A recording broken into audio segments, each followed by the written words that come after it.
14h45 tapante, on est toujours ici sur les Réno Talks et on va évidemment continuer de parler de rénovation globale et performante. Et comme vous le savez, c'est aussi une question de financement. Donc là, on est sur cette table ronde qui parle de financement. Je vais demander à nos trois intervenants de me rejoindre sur scène. Caroline Sebi, bonjour, merci de nous rejoindre. Vous êtes coordinatrice de la chaire Energy for Society à Grenoble École de Management. Oui, c'est bien, on va faire comme dans les mariages, une fille, un garçon. Voilà. Lucas Chabalier, merci de nous rejoindre. Vous êtes coordinateur de la campagne Unlock et responsable plaidoyer d'Agir pour le climat. Je vous en prie, on va faire une fille, un garçon. Laurent Bortoli, vous êtes responsable de l'offre crédit et assureur emprunteur à la Banque Postale. Ça tombe bien parce qu'on va parler financement. Merci à vous trois de nous rejoindre ici. Alors, le sujet central du financement pour les particuliers, pour les entreprises, c'est un vrai sujet. Lucas Chabalier, on va commencer par vous. Ça va ? Oui, ça va on a retrouvé votre téléphone, donc ça va mieux. Alors, d'après vous, quel montant d'argent public devrait être investi pour être à la hauteur des enjeux ? Alors dans la campagne Unlock, on avait fait un calcul où on arrivait à peu près pour 700 000 rénovations BBC, enfin performantes et globales, on arrivait à 28 milliards chaque année avec une TVA à 10%. Là-dessus, il y a à peu près 2 milliards qui existent déjà en C2E pour le logement. Donc il y avait 26 milliards qui restaient. Et sur les 26 milliards, on coupait la poire en deux un peu au doigt mouillé. Donc c'était 13 milliards pour la puissance publique au sens large et 13 milliards pour les particuliers financés notamment par le crédit. Et par rapport à ce que l'État met aujourd'hui, 3 milliards à peu près en MaPrimeRénov' et 2 milliards en taux de TVA réduit, donc 5 milliards. Si on fait 13 milliards moins 5 milliards, on arrivait à 8 milliards d'investissements supplémentaires pour l'État à terme pour atteindre son objectif de 700 000 rénovations BBC chaque année. Alors ça va être difficile de résoudre cette équation parce que d'un côté, on peut se féliciter qu'il y ait des budgets de l'État qui augmentent sur le sujet de la rénovation et en même temps, de l'autre côté, les acteurs disent c'est insuffisant, il faut aller plus loin. Déjà, il y a de l'argent qui est mis. Il ne faut surtout pas dire que rien ne se fait parce qu'il y a quand même de l'argent qui est mis et ce n'est pas négligeable, ce qu'on disait. 3 milliards de MaPrimeRénov', 2 milliards pour la TVA réduite et 2 milliards encore pour les C2E. Simplement, ce petit pactole n'est pas employé conformément à ce qui devrait être. C'est-à-dire que ce qu'on fait aujourd'hui, c'est du saupoudrage pour du monogeste, très largement, dont on sait pertinemment qu'ils ne nous permettront pas d'atteindre nos objectifs de performance à la fin. Voilà. Karine Sebi, vous avez un micro. Merci d'être avec nous parce que vous venez directement de Grenoble. Je sais que vous avez un emploi du temps chargé puisque vous êtes aussi professeur. Ces rénovations globales dont on parle, et c'est aussi l'intitulé de ce forum, rénovation globale, c'est dans l'idéal. Après, ce n'est pas toujours possible de le faire sur le terrain, on verra pourquoi. Est-ce qu'elles sont viables sur le plan économique pour les ménages, ces rénovations globales ? Bonjour à toutes et à tous. Alors c'est vrai, comme ça a été dit juste à l'instant, dans le cas des rénovations monogestes, c'est très dangereux parce que là, le retour sur investissement en fait, peut être très long parce qu'on peut faire ça par plusieurs étapes. Mais c'est aussi vrai dans le cadre des rénovations globales parce qu'en fait, tous les bâtiments, en fait, ils ont différentes caractéristiques et ces retours sur investissement, ils peuvent varier en fonction de la performance initiale des bâtiments. Et pour des passoires énergétiques, en fait, ce retour sur investissement peut être assez rapide, sur 10 ans, mais pour d'autres logements, ça peut être beaucoup plus long. Mais il faut faire aussi attention quand on parle retour sur investissement, parce que comme ça a été dit précédemment par Alban, je vais éviter de paraphraser, mais tout dépend ce qu'on prend en compte dans les coûts et dans les bénéfices. Alors c'est ce que j'allais vous demander dans les... Qu'est-ce qui est un coût ? Est-ce que c'est juste le budget du devis ou alors est-ce que c'est toute la gêne occasionnée ? Alors, effectivement, il y a des coûts qui sont non monétaires sur la gêne occasionnée, comme vous dites, et ça peut être un frein, justement, au passage à l'acte. Mais quand on fait des calculs de retour sur investissement, je pense qu'il est plus probant de prendre le surcoût d'investissement, c'est-à-dire si jamais vous changez à l'identique, en fait, votre chaudière parce qu'elle est en panne, vous alliez investir dans tous les cas. Donc, autant prendre uniquement le coût d'amélioration d'efficacité énergétique. Comme ça, on voit bien vraiment l'intérêt de la rénovation thermique. D'accord. Et après, il y a malheureusement d'autres biais qui peuvent amoindrir les retours sur investissement, à la fois des biais techniques, et notamment il y a des études de Mines Paris-Tech qui ont mis en avant le fait qu'ils avaient surestimé les fiches techniques pour l'obtention des C2E. Donc en fait, les économies d'énergie théoriques, elles sont surélevées par rapport en fait aux économies réelles. Et après, il y a plein d'effets comportementaux, le fameux effet rebond, qui, une fois que la rénovation thermique est mise en place, vous allez améliorer votre confort et donc ça sera plus facile de chauffer votre logement. Ce qui fait que l'économie d'énergie va être amoindrie par la surélévation de la température de chauffe. Donc il faut faire attention à ne pas tuer ce gisement. Ça, c'est par rapport au coût, mais il y a aussi les co-bénéfices. Et parmi les co-bénéfices, il y a donc l'amélioration du confort thermique. Il y a aussi l'amélioration de la valeur verte immobilière, c'est-à-dire la surcote de votre bâtiment une fois qu'il est rénové. Et ça, les bailleurs, hein, ils l'ont bien compris. Parce oui, que ça redonne de la valeur à la maison ou à l'appartement de toute façon. Et l'inaction peut aussi avoir un coût. Oui. Et donc, c'est ce que je disais, les bailleurs, ils l'ont bien compris avec l'interdiction à venir progressive de location des passoires énergétiques. Ils ont tout intérêt, en fait, à rénover, et là le retour sur investissement il est direct en fait. Donc Laurent Bortoli, donc moi je voudrais que vous nous donniez le point de vue des banques. Depuis ce matin, on a beaucoup parlé d'argent public investi massivement sur ce grand chantier national de la rénovation globale. Comment les banques doivent participer à cet effort ? Les banques, elles peuvent contribuer et participer à deux niveaux dans le cadre de la relation qu'elles ont avec leurs clients. Déjà, c'est de mettre en place tous les dispositifs financiers qui sont proposés, qui sont réglementés par les pouvoirs publics. Il y a en premier lieu l'éco-PTZ. L'éco-PTZ qui a été mis en place depuis 2009, ça devient désormais une véritable gamme de prêts. Il y a l'éco-PTZ, il y a l'éco-PTZ Sérénité qui fait suite à l'éco-PTZ Habiter mieux.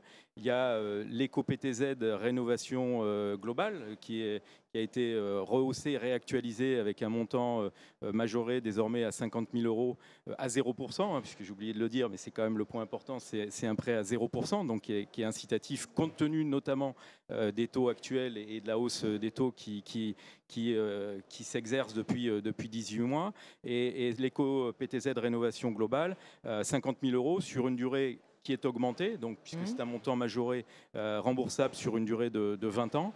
Et puis il y a l'éco-PTZ copropriété.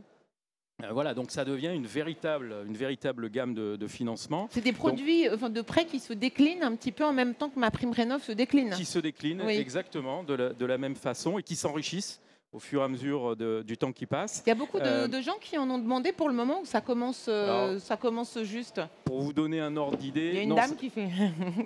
Non, pour vous donner un ordre d'idée, l'éco-PTZ, c'est un encours, toutes banques confondues, qui est de 10 milliards d'euros, donc d'éco-PTZ vivants, hein, donc qui sont en cours de remboursement par les particuliers qui les ont souscrits à l'ensemble des banques.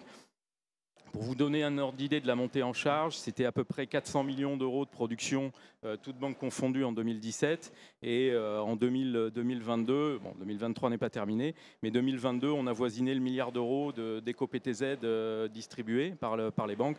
Donc en l'espace de 4-5 ans, le volume d'éco-PTZ distribués a plus que fait x2. Donc, pour compléter par rapport à votre question, donc déjà c'est de mettre en place des produits, voilà, les produits. Ça, oui. J'ai pas parlé, mais il y a également le pré-avance rénovation qui est issu du rapport Sichel en 2021. Il y a également d'autres formules de financement qui peuvent être propres aux différentes banques. Et donc l'autre moyen, au-delà de proposer des solutions de financement pour les banques, c'est d'en parler à nos clients. À chaque fois qu'ils nous sollicitent. Alors, il y a deux cas type de clients. Il y a les déjà propriétaires de biens immobiliers, qui soient des bailleurs sociaux, qui soient des propriétaires de leur résidence principale. Ils peuvent venir nous voir pour faire des travaux. On peut poser la question, on peut poser le sujet de la rénovation énergétique si elle n'est pas posée par le client. Et puis, on y reviendra peut-être, il y a quelque chose auquel on croit beaucoup, nous, à la Banque Postale, c'est les accédants à la propriété. On considère que l'accession à la propriété, le moment de l'accession à la propriété est un très bon moment. Pour sensibiliser et informer sur le pour sujet. sensibiliser l'acquéreur à la propriété, qu'il soit dans un projet de résidence principale ou dans un projet de résidence locative ou même secondaire, mais c'est moins fréquent, pour lui dire et l'accompagner. Mais j'y reviendrai, pour l'aider, pour l'accompagner, voire l'inciter sur la rénovation énergétique au moment où il va rentrer dans les lieux. Parce que, comme vous le disiez, c'est intéressant pour lui parce qu'il peut réduire sa facture d'énergie d'un bien qu'il va occuper, il peut améliorer son confort de vie, et puis il peut améliorer la valeur de son bien. Et puis, aussi. Troisièmement, il va améliorer la valeur de son bien. Il n'est pas dans une logique de revente immédiate. Mais ça fait partie de l'équation. Ce qui s'appelle la valeur verte, maintenant, ça fait partie un peu de ce qu'on compte. De la réflexion quand on achète un bien. Lucas Chabalier, alors d'après vous, comment le contexte inflationniste influence les accords de prêt des banques, et en particulier sur ces... comment Ouais, alors déjà sur le prêt réglementé de l'éco-PTZ, il y a une corrélation très claire entre des taux élevés et la distribution de l'éco-PTZ. Un prêt qui est à taux zéro est vachement plus compétitif quand on est dans un univers de taux élevés. Donc forcément, en ce moment, la distribution de l'éco-PTZ augmente parce qu'il est plus intéressant pour les particuliers. Oui. Est-ce que vous avez des propositions à faire? Est-ce que d'après vous, il faudrait augmenter les plafonds? Est-ce qu'il faudrait proposer plus de produits bancaires sur les sujets de la rénovation? Alors, un taux zéro, on peut difficilement faire mieux. Oui. On pourrait, à la limite, dans un contexte de taux de bas avec une action de la BCE où il y aurait des refinancements à des taux négatifs, on pourrait même imaginer des prêts à taux négatifs auprès du particulier. Pourquoi pas? Enfin bon, on va dire que le taux zéro, c'est le mieux qu'on puisse faire. Ensuite, donc, il y a le plafond, on peut travailler le plafond. Aujourd'hui, une rénovation complète et performante, globale et performante, pour une maison individuelle d'une centaine de mètres carrés, c'est quand même 70 000 euros. Donc, on est au-delà du plafond. Donc on peut augmenter ce plafond, et puis évidemment plus on décale, plus on allonge en fait la durée de remboursement, plus c'est facile, disons d'un point de vue de la trésorerie du ménage. Donc aujourd'hui peut-être qu'on pourrait aller même jusqu'à 25 ans, de telle sorte que les mensualités soient encore moins importantes. Alors là vous m'offrez une super transition avec Karine Sebi. Attendez, je vous donne le micro. C'est bon. Je le partage. On n'est pas comme ça. À l'instant, Lucas Chabalier venait de soulever l'idée que peut-être accorder des prêts sur des durées plus longues, peut-être que ça pourrait rassurer. Or, pendant qu'on discutait, ce n'est pas toujours le cas. Alors vous, Karine Sebi, je voudrais vous interroger sur le rapport des ménages français à l'emprunt, parce que paradoxalement, en ce moment, les Français ont un bon petit bas de laine. L'épargne des Français, elle est quand même conséquente. Et pourtant, ils ont à la fois des freins à emprunter et en même temps des freins à investir sur la rénovation globale. Alors, je voudrais, avant de répondre à votre question, vous expliquer les résultats en fait, qu'on a obtenus, le cadre dans lequel on les a observés. On a mené une enquête expérimentale, une sorte d'enquête qui nous a permis en fait, de révéler les préférences des copropriétaires privés, qu'ils soient bailleurs ou occupants. Et on leur a proposé différentes solutions de financement, de travaux de rénovation. Il y avait plusieurs attributs en fait. Il y avait des cartes, ils jouaient avec des cartes et ça permet en fait en économétrie de révéler qu'est-ce qui est déterminant dans le passage à l'acte. Vous avez gamifié le questionnaire. On a gamifié complètement. Donc ça aussi comporte pas mal de biais dans les résultats parce que ce sont des choix hypothétiques. On n'a pas pu observer dans le cas réel parce que ça aurait été beaucoup trop coûteux. Et donc on a proposé soit de payer cash à partir de fonds propres en fait des travaux de rénovation versus un prêt à taux zéro. Alors, on a voulu fixer à 15 ans la durée du prêt parce que c'était trop compliqué de faire varier en plus la durée du prêt. Ça aurait été, cognitivement parlant, ça aurait été très difficile de choisir les cartes. Et il se trouve qu'en fait, malgré les conditions d'un PTZ, alors c'est vrai que l'étude, elle a eu lieu en juin 2021, à l'époque où les taux bancaires étaient très bas. Mais on note quand même qu'il y a 30% en fait, qui préfèrent payer par cash, par fonds propres, plutôt que d'avoir un prêt à taux zéro. Alors ça s'explique de diverses raisons. La première, c'est que cette aversion à l'emprunt, elle est due en fait à une aversion au risque qui est très marquée sur certains individus. Et ça serait problématique quand il y a des ménages qui sont précaires, en fait, qui n'ont pas ces fonds propres. Il faut absolument leur expliquer l'intérêt du PTZ, ce genre de choses. Et quand vous dites ça, c'est parce qu'ils ont déjà peut-être un emprunt sur je leur peux pas- logement ou la voiture ou déjà 2-3 autres On crédits? n'a pas sait regardé pas. ça, mais D'accord. c'est lié en fait à une aversion à À l'emprunt, l'emprunt tout court. à l'endettement et aussi à cette durée de prêt, parce qu'on leur a demandé aussi d'une manière générale quelle serait la durée moyenne idéale. Ça varie plutôt entre 5 et 10 ans. Donc là, il faudrait refaire en fait une étude expérimentale pour faire varier et voir en fait à quel point ça peut être décisif dans le passage à l'acte. Et aussi, il y a des études qui montrent, parce qu'on a proposé 2 modalités de financement à taux zéro, soit via un prêt, un PTZ, ou alors payer, parce que c'était des copropriétaires, via les charges de copropriété, dans les mêmes conditions d'un PTZ, donc sans annuité supplémentaire, en mensualité supplémentaire, mais lissé via les charges de copropriété. Là, l'idée, c'était plutôt de rattacher l'investissement à un service rendu au même titre qu'en tant que copropriétaire, vous allez payer les charges locatives des communs. Et ben là, vous allez payer en fait les charges du service de confort rendu par la rénovation thermique. Et il n'y avait pas dans la terminologie, dans les termes qu'on avait employés, on n'avait pas mis l'emprunt, mais plutôt via les charges de copropriété. Et là, c'est marqué très clairement, les gens préfèrent via les charges de copropriété, parce qu'il n'y a pas ce rattachement à l'emprunt, et peut-être parce qu'il y a une tierce personne aussi qui se porte garant ou qui fait face. Oui, c'est comme un tiers de confiance qui rassure, c'est ça? Tout Donc à il y a fait. quand même toute une partie psychologique. Complètement. C'est pas que argent Complètement, public, parce que, privé, emprunt ou pas. Il y a d'autres choses économiquement qui parlant, se jouent. financièrement parlant, c'était exactement les mêmes conditions. C'est juste le framing, la manière dont on présentait en fait l'expérimentation qui dévoile qu'il y a une aversion à l'endettement. Oui, que c'est pas si simple que ça, c'est plus subtil. Lucas Chabalier, d'après vous, c'est quoi les craintes des acteurs bancaires pour pas... Alors, je crois qu'il y a la Banque Postale, il y a le Crédit Mutuel aussi qui se positionne sur ces produits-là. Et voilà, il y a peut-être d'autres banques qui vont s'y mettre petit à petit, mais d'après vous, leur frein, c'est quoi? C'est le retour sur investissement? Ça dépend de quel produit on parle. Pour l'éco-PTZ, jusqu'il y a récemment, c'était quand même un peu compliqué pour les banques parce qu'en fait, elles devaient mettre leur nez dans des critères d'éligibilité, ce qui n'est pas le cœur de leur métier. En fait, elles doivent simplement avoir un projet qui est là et puis elles doivent dire arbitrer. Oui, elles doivent dire si le client est solvable ou pas. En fait, le cœur de leur métier, c'est l'analyse de la solvabilité.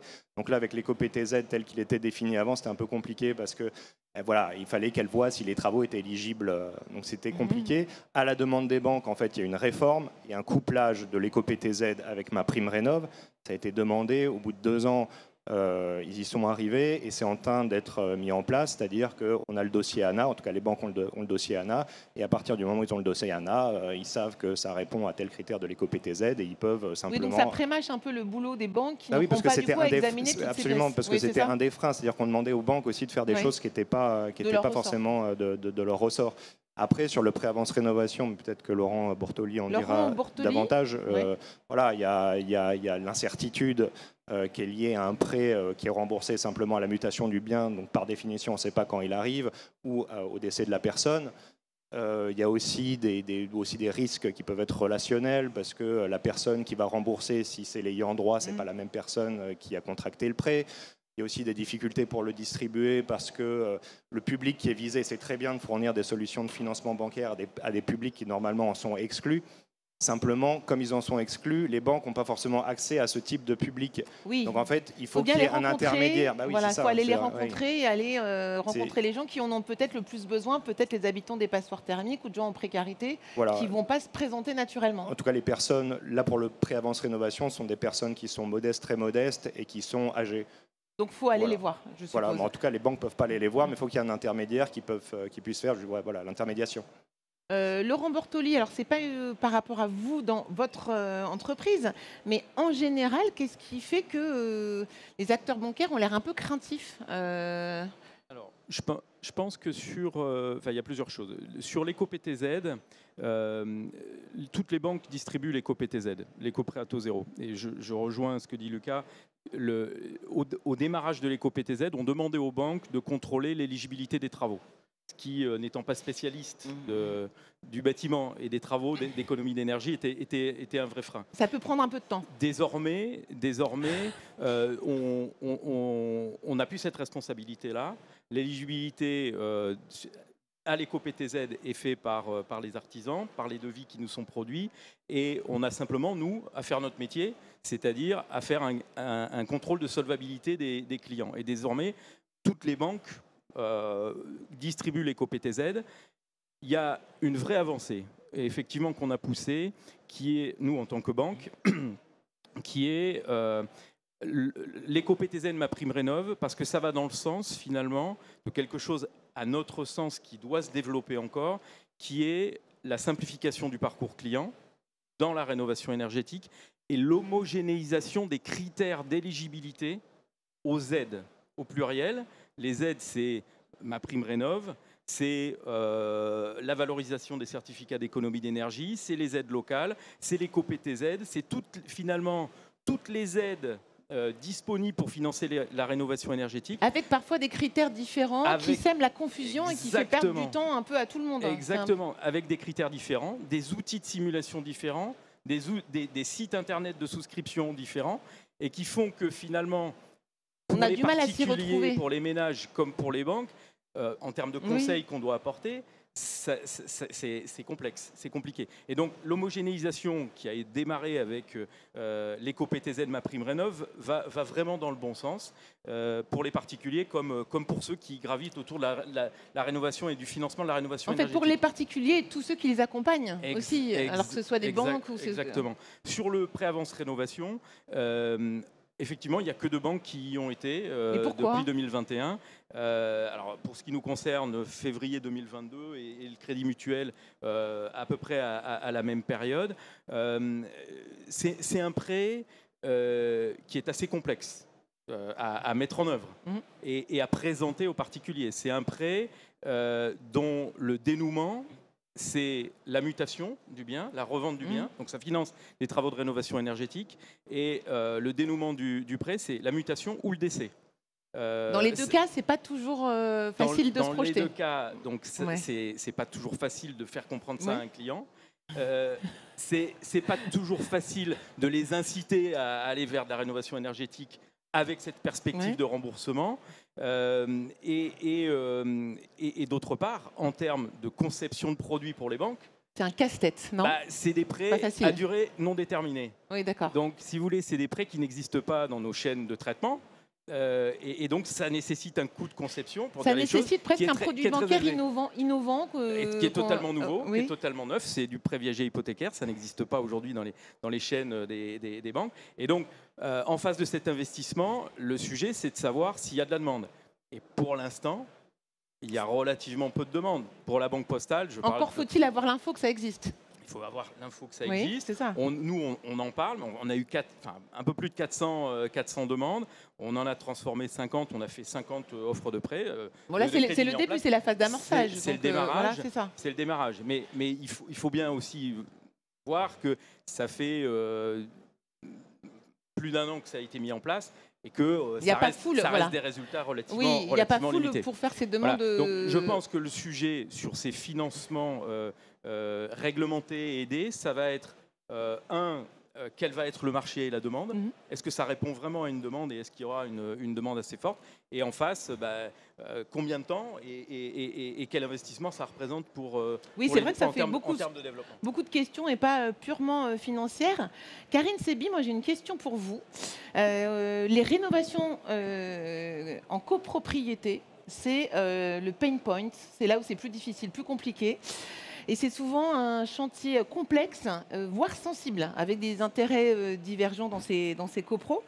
Est-ce qu'il pourrait exister des prêts collectifs pour faciliter le passage à l'acte collectif sur un sujet comme ça? Alors, j'en ai parlé tout à l'heure. Et effectivement, déjà, une rénovation dans une maison individuelle, c'est un casse-tête. Alors, quand il y a plusieurs copropriétaires, ça l'est d'autant plus avec des parcours de vie qui sont différents. Des jeunes, des vieux, enfin des personnes âgées, excusez-moi. Non, on peut parler normalement, vous en faites pas. Des moins jeunes. Et qui vont avoir du coup un accès à l'emprunt aussi qui va être différenciant. Et du coup, l'emprunt collectif peut être une piste parce que vous allez avoir, si je ne me trompe pas, des c'est un garant qui se porte pour cet emprunt et qui va faciliter aussi l'emprunt pour les personnes moins jeunes, notamment au niveau des assurances d'emprunt, etc. Donc ça peut être un avantage aussi financier. Et c'est pour ça qu'on a donc testé en fait dans cette expérimentation, et c'est ce que je vous disais tout à l'heure, il y a un attrait qui est marqué pour l'emprunt collectif. Et on a testé aussi quelque chose qui n'existe pas, et l'avantage d'avoir une expérimentation, c'est d'être un peu foufou. Et on s'est inspiré en fait de ce qui se passe ailleurs, aux États-Unis ou même, il me semble, aux Pays-Bas ou au Royaume-Uni. C'est le fait de rattacher l'investissement en fait de ces travaux de rénovation non pas à la personne mais à la pierre.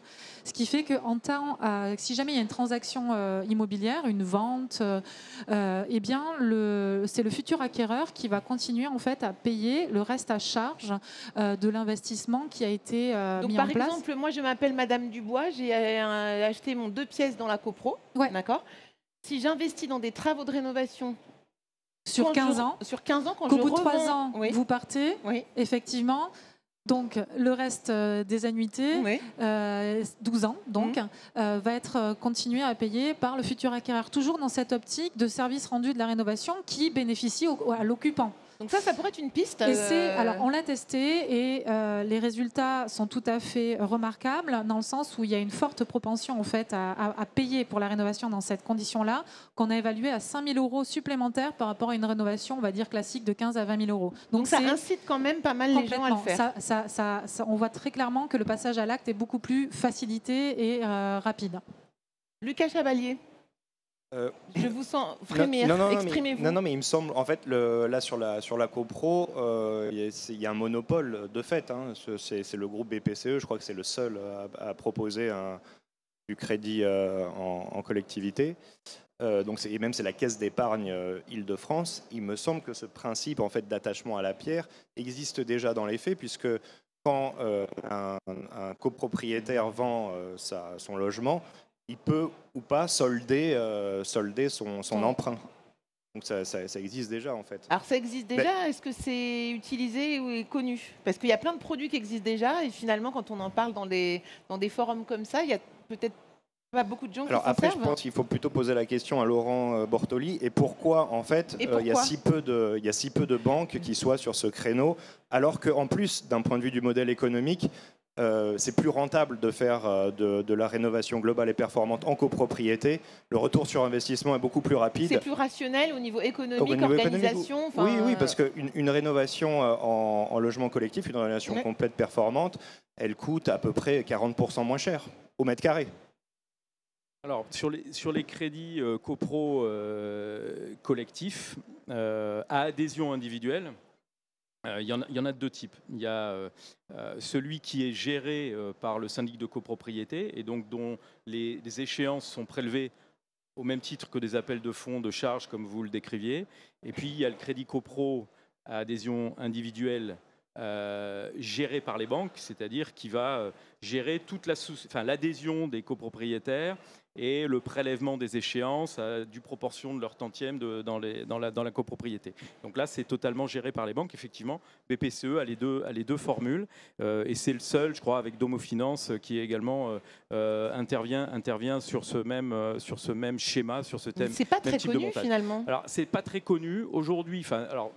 D'après mes chiffres, Caisse des dépôts, en 2022, sur des travaux de rénovation, de travaux de copropriété, avec plus de 4 000 € de coûts de travaux par lot. Donc il y a eu à peu près 1,4 milliard, 1,5 milliard de travaux. 500 millions étaient financés par des aides et subventions, 900 millions soit par les fonds propres des clients, des particuliers copropriétaires, ou par du crédit. Et sur ces 900 millions, il n'y a que 175 millions qui ont été faits en crédit copro collectif. Oui, donc c'est une toute petite partie. Ouais. Aujourd'hui, c'est relativement réduit. Donc le sujet, le débat, c'est est-ce que c'est parce qu'il n'y a pas assez d'offres bancaires ou est-ce que c'est parce que ce type de financement n'est pas suffisamment demandé? C'est un peu le même sujet que pour le prêt-avance rénovation, c'est de savoir si ce type de financement... s'il y a une véritable demande. Et Alors, les banques, dont la Banque Postale, se posent la question, réfléchissent à ces Oui, c'est qu'avant de formules-là. mettre au point un produit Parce que- bancaire, vous voulez savoir s'il y a une demande en face. C'est un deuxième volet. C'est quand même des coûts de conception qui sont assez importants. C'est des coûts de distribution qui sont assez importants aussi, parce que vous parliez de la Caisse d'épargne Île-de-France, ils ont des conseillers spécialisés. C'est un processus qui est quand même assez spécial, spécifique et assez long. Il faut intervenir en assemblée générale, présenter l'offre. Il faut ensuite gérer la souscription, enfin l'adhésion des copropriétaires individuellement, constituer les dossiers. Et ensuite signer et débloquer les fonds. Le processus, il est 12 à 18 mois.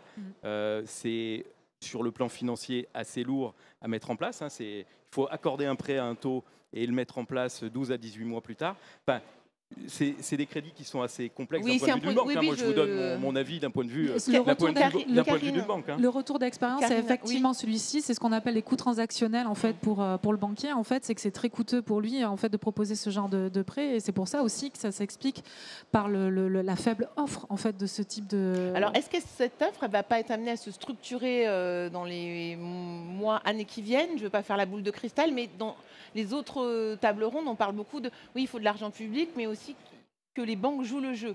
Bon, on essaie d'un peu de raccrocher les bouts. Laurent Bortoli, on a entendu parler de guichet unique.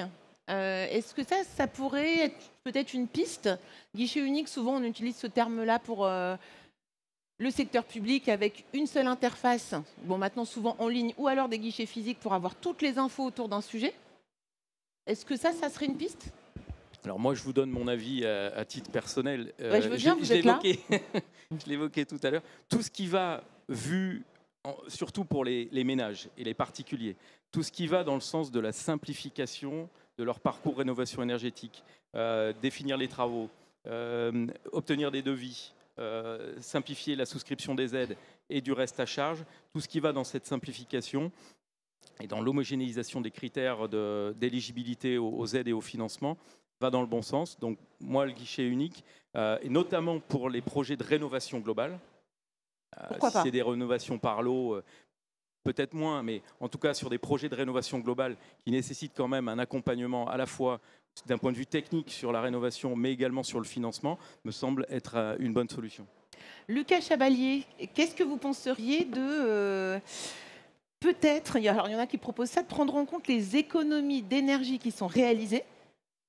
Vous me voyez venir, hein, avec mes gros sabots. Donc, les économies réalisées grâce aux travaux de rénovation, est-ce que ça ne pourrait pas être utilisé pour le financement?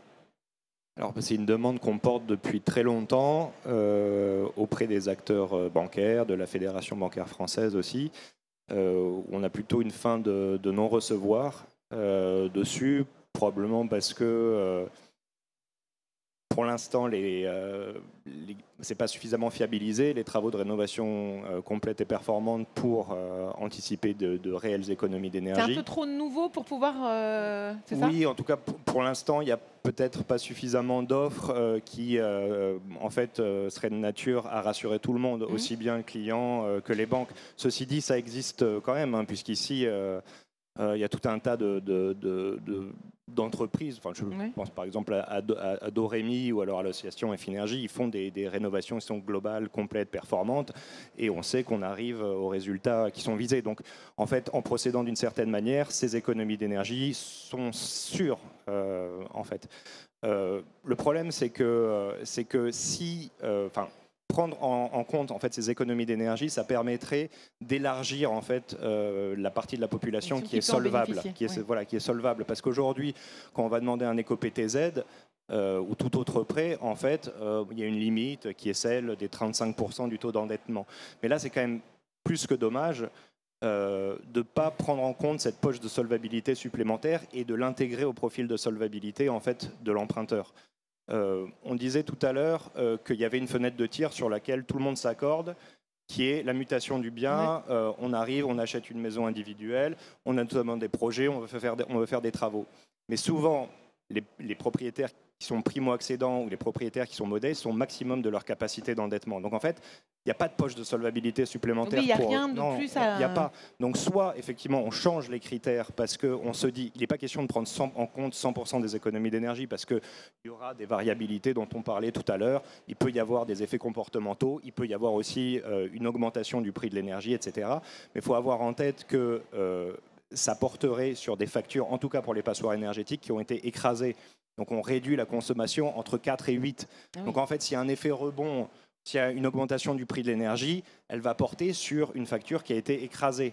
C'est-à-dire on partait de 2500 à 3000 euros et on sera, après les rénovations, à 500 ou 400 euros par an en termes de chauffage.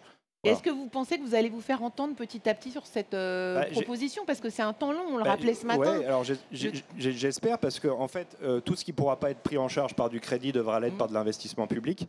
Or, aujourd'hui, l'investissement public est contraint. Donc, nous, on essaye aussi de faire changer les règles d'emprunt au niveau de l'Union européenne pour que, justement, ces investissements verts sortent des critères de Maastricht. Voilà. Et puis aussi, il faut dire que, même d'un point de vue des banques, ça peut être dans leur intérêt, puisque là, il y a une poche de solvabilité auquel elles n'avaient pas accès avant, et donc ça peut faire du chiffre d'affaires supplémentaire. Laurent Bortoli, sur ce point, vous voulez ajouter quelque chose? Oui, enfin, trois choses. En fait, effectivement, il y a des contrats de performance énergétique qui, entre le maître d'ouvrage et des intervenants spécialisés, garantissent un montant d'économie d'énergie, effectivement, qui sont fiables. C'est un sujet, enfin, nous, et quand je dis nous, c'est marketing, mais aussi direction des risques. C'est quelque chose, un débat qu'on commence à avoir avec nos directions des risques qui définissent les règles d'octroi des crédits. Il y a quand même deux points d'attention. C'est pour ça que je voulais ajouter 2 points. Un, c'est il faut qu'on regarde comment on affecte, nous, mais c'est notre métier, une économie d'énergie.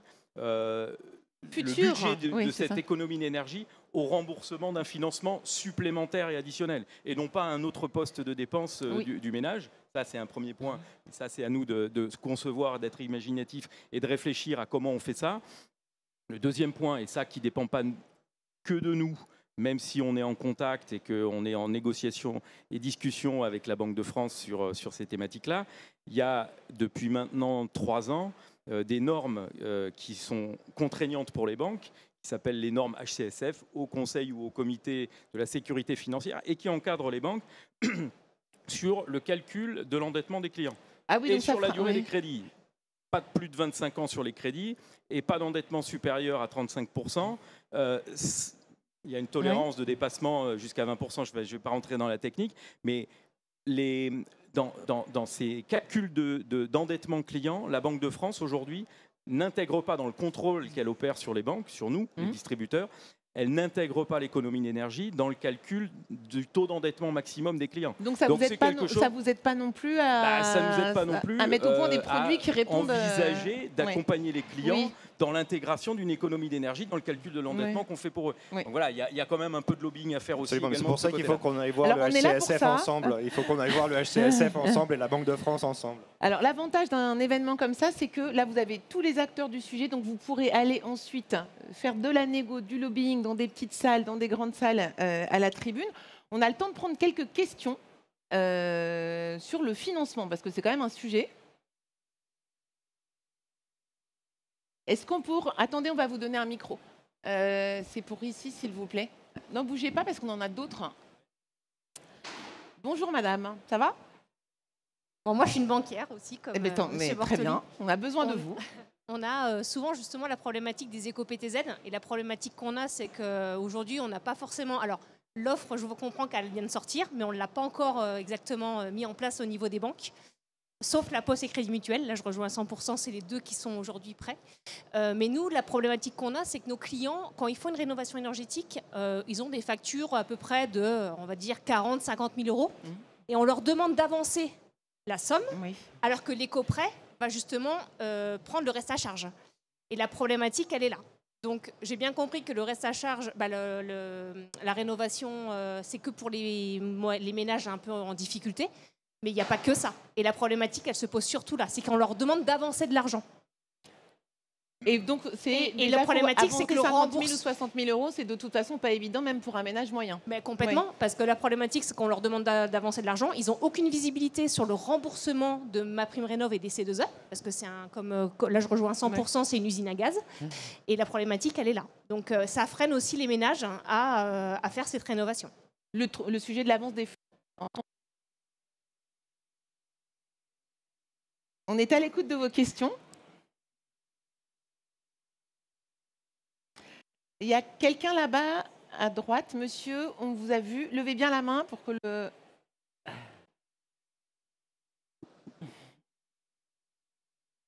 Oui, une question financement, évidemment. Alors, moi, je vois une difficulté. J'accompagne plein des projets dans ce domaine-là.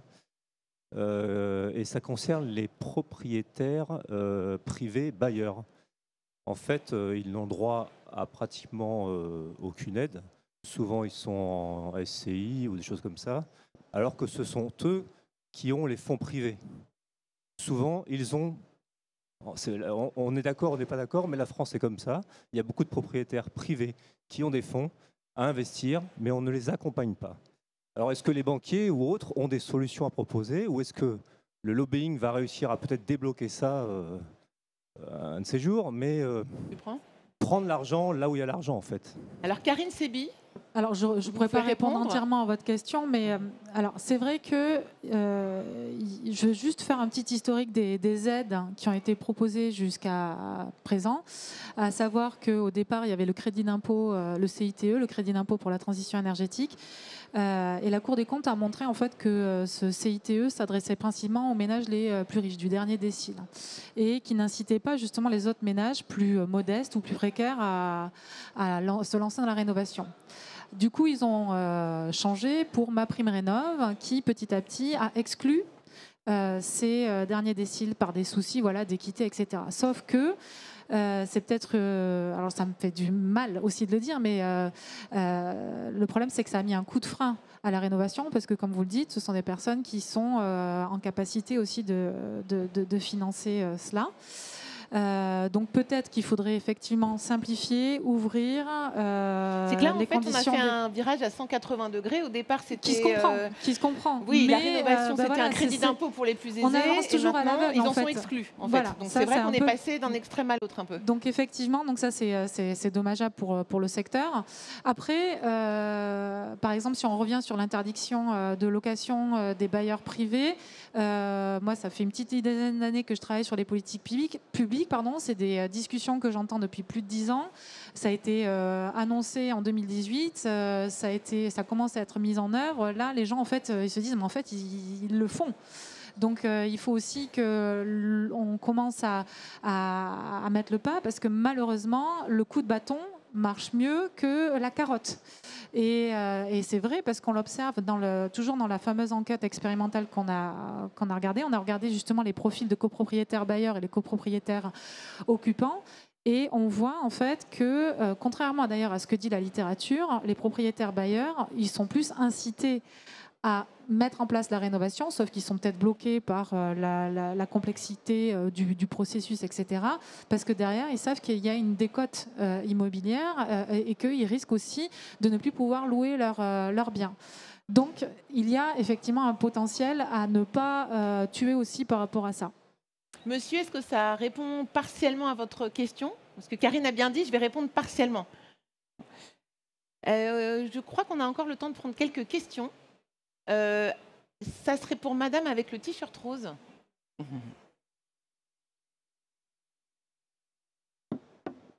Oui, bonjour, merci beaucoup pour vos interventions. Jeanne Dietrich de l'UNIOPS. Nous, on est une union d'associations de solidarité et donc on s'intéresse au sujet à travers le reste à charge pour les propriétaires occupants modestes. Et donc le prêt avance rénovation, on n'a pas de position définitive sur le sujet pour l'instant, mais on essaye de se faire notre idée.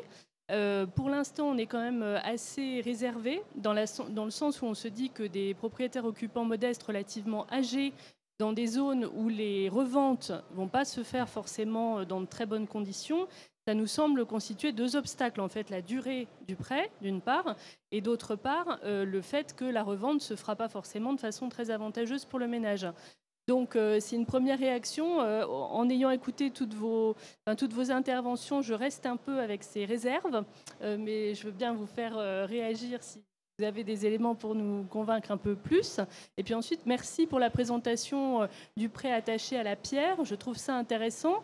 Mais là aussi, j'ai une petite réserve parce que je me dis que l'acquéreur contracte en même temps qu'un prêt sur l'achat du logement, un prêt sur la façon dont il va financer la rénovation énergétique. Donc ça fait double prêt. Je me dis que ça peut être quand même assez...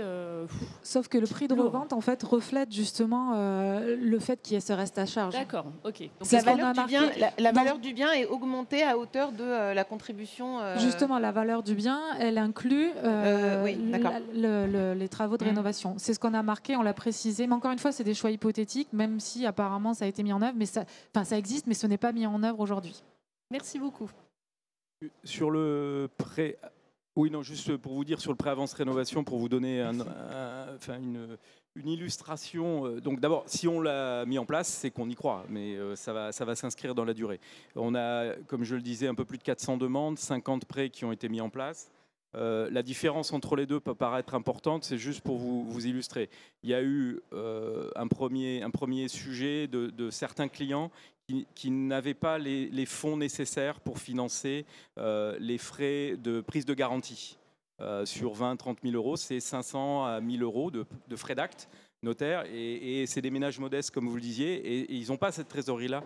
Donc le fait qu'on ne puisse pas intégrer... Juste dans le ticket d'entrée, c'était pas possible. Voilà, en fait. qu'on ne puisse pas intégrer ce montant-là dans le financement réglementairement a été un frein. Le deuxième frein, il est plus psychologique, c'est que c'est des clients modestes, et le fait de finalement que le bien soit revendu à leur décès et qu'il n'entre pas dans la succession et qu'il ne soit pas en héritage pour leurs enfants est un vrai frein. Le troisième élément, c'est que certains finalement sont modestes mais ont droit à l'éco-PTZ, le prêt à taux zéro. Donc dans le conseil qu'on leur donne, c'est s'ils ont droit à l'éco-prêt à taux zéro et qu'ils peuvent le rembourser, on leur dit pourquoi pas le mettre en œuvre, c'est à 0%. Chez nous, le prêt avance rénovation, il est à 3%. Les prêts immobiliers sont maintenant à 3,80, 3,84%. Donc le prépare est inférieur en taux, mais ça reste un taux à 3%. Donc si le client peut bénéficier de l'éco-prêt à taux zéro, on l'oriente plutôt vers cette formule. Et la quatrième chose qui fait qu'on n'a pas pu mettre en place certains parts, c'est que c'est un prêt hypothécaire pour qu'il y ait la contre-garantie du fonds de garantie rénovation énergétique. Il faut que ce prêt soit hypothécaire. Et il y avait parfois déjà des hypothèques sur le bien immobilier parce qu'il y avait le prêt immobilier d'acquisition qui continuait à courir. Bon, voilà, dans la durée, ça va. Pas facile d'être banquier, hein? Non, c'est technique. C'est assez technique, mais c'est pour vous dire qu'il y a des prêts qui se transforment, il y en a d'autres qu'on ne fait pas pour ces raisons-là. C'est la fin de cette table ronde sur le financement, parce que c'est quand même un gros dossier. Donc merci à nos 3 intervenants. Karine Sebi, coordinatrice de la chaire Energy for Society à Grenoble École de Management.